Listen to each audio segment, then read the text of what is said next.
प्रकृति और हमारे बीच इतनी दूरी हो गई है, पॉल्यूशन की समस्या इतनी बड़ी हो गई है।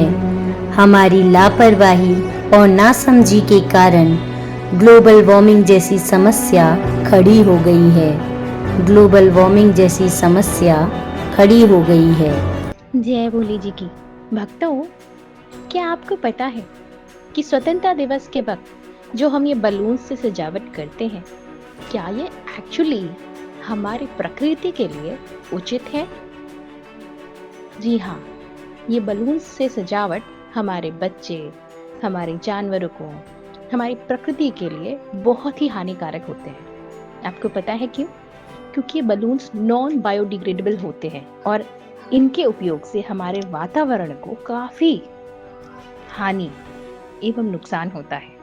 आपको पता है कि पक्षियों और गायों जैसे जानवरों को पता ही नहीं होता कि प्लास्टिक के बलून के टुकड़े क्या हैं और वो इसे खाना समझ के खा लेते हैं और इसका दुष्परिणाम कि उनकी जान पर बनाती है। अब आप समझ सकते हैं कि कहीं ना कहीं इन बलून के उपयोग से हम पाप के भागीदार बनते हैं। इसलिए कृपया इस इंडिपेंडेंस डे हमें संकल्प लेना चाहिए कि इस बार स्वतंत्रता दिवस पर हम पेपर से, कपड़ों से, फूलों से सजावट करेंगे जो हमारी प्रकृति को बिल्कुल नुकसान नहीं करेंगे।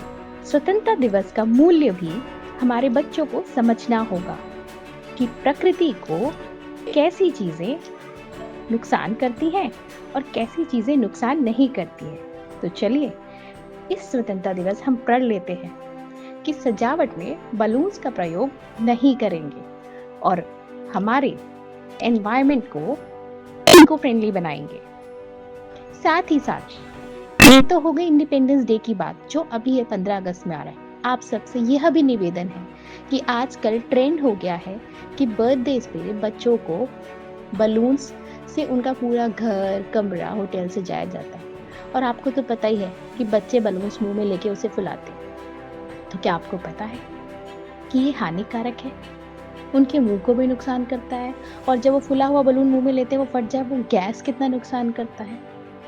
इसलिए बलून्स का प्रयोग ना के बराबर करें।